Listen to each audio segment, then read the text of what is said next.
Hello বন্ধুরা, আমি দীপ আর আপনারা দেখছেন ইন্ডিয়ান ডিফেন্স নিউজ বাংলা। তো বন্ধুরা, আপনাদের হয়তো মনে আছে যে কয়েকদিন আগেই আমি একটা ভিডিওতে আপনাদের জানিয়েছিলাম যে রাশিয়ার তরফ থেকে এক সিঙ্গেল ইঞ্জিনের 5th জেনারেশনের স্টেলথ বিমানকে দুনিয়ার সামনে আনতে চলেছে, যার জন্য এর একটা ট্রেলারকেও রিলিজ করা হয়েছিল, যেখানে ভারতকে এই বিমানের প্রাইমারি কাস্টমার হিসেবে দেখানো হয়েছিল। কিন্তু ফাইনালি এখন রাশিয়ার এই বিমানের কিছু অরিজিনাল ছবিকে পাবলিক করা হয়ে গেছে। আর এই বিমানের ছবি সামনে আসার পর থেকে এটাকে নিয়ে ভারতে থাকা রাশিয়ান লবিং পুরোপুরি অ্যাক্টিভ হয়ে গেছে, যারা এই বিমানকে ভারতে এত বেশি প্রমোট করছে যে ভারতে এই বিমানকে কিনবেই বা এটা ভারতের জন্য গেম চেঞ্জারের কাজ করবে।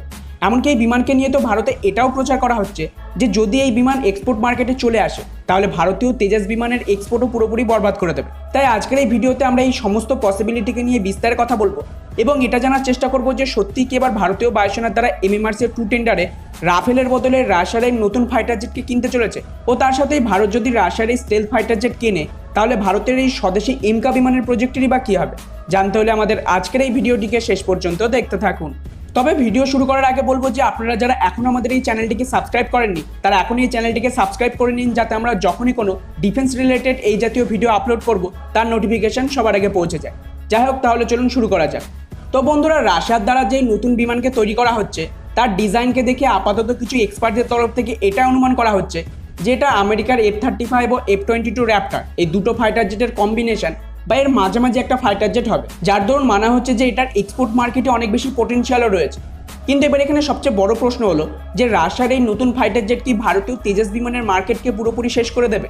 তো বন্ধুদের জবাব হলো যে না, রাশিয়ার এই বিমানের সাথে ভারতীয় তেজাসের এক্সপোর্ট হওয়া বা না হওয়ার কোনো সম্পর্ক নেই। এটা শুধুমাত্র কিছু রাশিয়ান লবির দ্বারা ভারতে প্রচার করা হচ্ছে তাদের ফাইটার জেটকে বড় দেখানোর জন্য। কারণ দেখুন, প্রথমত ভারতের তেজাস আর রাশিয়ার এই বিমান সম্পূর্ণ আলাদা ক্যাটাগরির বিমান। তেজাস একটি লাইট ক্যাটাগরির 4th ও 4.5 জেনারেশনের বিমান, যেখানে রাশিয়ার এই বিমান কিন্তু একটা 5th জেনারেশনের স্টেলথ ফাইটার জেট। ফলে এই দুটো বিমানকে কম্পেয়ার করা পুরোপুরি বোকামি হবে। দ্বিতীয়ত, তেজাসকে সেই সমস্ত দেশই কিনবে যাদের কম দামে ভালো লাইট ক্যাটাগরির মাল্টিরোল ফাইটার জেট দরকার, যেমন মালয়েশিয়া। অন্যদিকে রাশিয়ার এই বিমানকে সেই সমস্ত দেশ কিনবে যাদের অ্যাকচুয়ালি কোনো 5th জেনারেশনের ফাইটার জেট প্রয়োজন এবং তারা F-35 এর অল্টারনেটিভ খুঁজছে। তাই আমার মতে তেজাসের এক্সপোর্ট মার্কেটে রাশিয়ার এই বিমানের কোনো প্রভাব পড়বে না। যাই হোক, এবারে আসি আমাদের দ্বিতীয় প্রশ্নে, আর তা হলো ভারতীয় বায়ুসেনা কি রাশিয়ার এই স্টেলথ বিমান কিনতে পারে AMCA-2 টেন্ডারের আন্ডারে? তো বন্ধুরা, আমার মনে হয় না যে এর কোনো সম্ভাবনা রয়েছে, কেননা প্রথমত তো রাশিয়ার এই বিমানকে এখনো পর্যন্ত তৈরিই করা হয়নি। যদিও এতে বেশ কিছু Su-57 এর টেকনোলজিকে ব্যবহার করা হবে, তাই এর ডেভেলপমেন্টে খুব একটা সময় লাগার তো কথা নয়। কিন্তু তা সত্ত্বেও এই বিমান তৈরি হতে অন্তত কমপক্ষে 5 থেকে 7 বছর সময় তো লাগবেই, আর ততদিনে ভারতের AMCA টেন্ডার হয় সম্পূর্ণ হয়ে যাবে, না হয় বাতিল হয়ে যাবে। তাই AMCA-2 টেন্ডারে রাশিয়ার এই স্টেলথ বিমানের সিলেক্ট হওয়ার সম্ভাবনা তো নেই। আর তাছাড়া ভারতের AMCA-2 টেন্ডারকে নিয়ে এখনো এটাই পরিষ্কার নয় যে আদৌ এটা হবে নাকি এটাকে ক্যান্সেল করে দেওয়া হবে। তবে বন্ধুরা, আমি বলবো যে যদি AMCA-2 টেন্ডার হয় তাহলে আমাদের রাফেল ছাড়া অন্য কোনো বিমানকে সিলেক্ট করা উচিত নয়, কেননা প্রথমত যত বেশি ধরনের বিমানকে বায়ুসেনাতে ব্যবহার করা হবে তাকে অপারেট করা তত বেশি মুশকিল, আর এর জন্য খরচ অনেক বেশি। আর দ্বিতীয়ত, যদি ভারত আবার রাফেলের বদলে অন্য কোনো বিমান কেনে তাহলে আমাদের রাফেলে যে ইনভেস্টমেন্ট করেছি সেটা অনেকটাই বেকার হয়ে যাবে এবং আমাদেরকে আবার সেই একই সমস্যায় ভুগতে হবে যেমনটা আমরা মিরাজ 2000কে নিয়ে ভুগছি। কারণ দেখুন, ভারতীয় বায়ুসেনার কোথাও এয়ার স্ট্রাইক করার জন্য বা বেশিরভাগ কাজে কিন্তু এই মিরাজ বিমানকেই ব্যবহার করে, কিন্তু তা সত্ত্বেও এই বিমানকে ভারত খুব অল্প মাত্রাতেই কিনেছিল, ফলে এতে ভারতকে অনেক বেশি সমস্যায় ভুগতে হয়।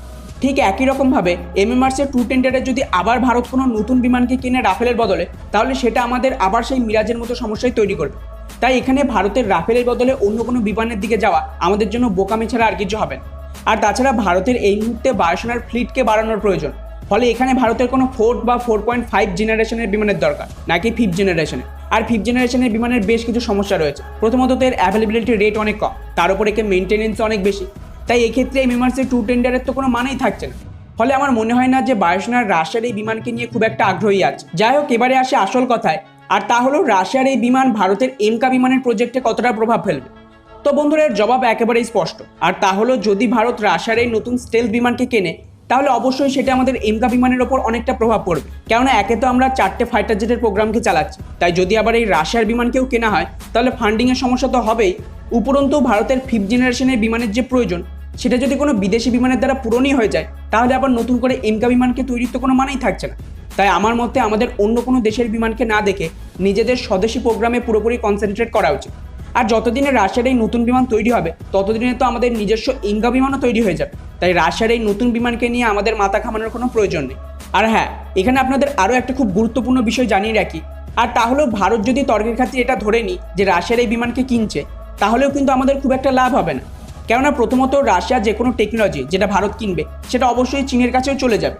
ফলে আমাদের শত্রুপক্ষের কাছেও যদি ওই একই হাতিয়ার থাকে, তাহলে তো ভারতের কাছে কোনো অ্যাডভান্টেজই থাকছে। দ্বিতীয়ত, এর আগের ভিডিওতেও আপনাদের জানিয়েছিলাম যে রাশিয়ান বিমানের ইঞ্জিন এতটাই বেকার যে তাতে সমস্যার তো কোনো শেষই নেই। এছাড়া রাশিয়ার অ্যাভিনিক্স স্টেলথ টেকনোলজি এই সব কিছু পশ্চিমী বা ইউরোপীয় দেশের তুলনায় অনেকটাই পিছিয়ে। তাই যদি আমাদের সত্যি এই জাতীয় কোনো বিমানকে কিনতেই হয়, তাহলে রাশিয়া কেন, আমেরিকার থেকেই কিনবো। এতে অন্তত চীনের পক্ষে ভারত কিছুটা অ্যাডভান্টেজ তো পাবে।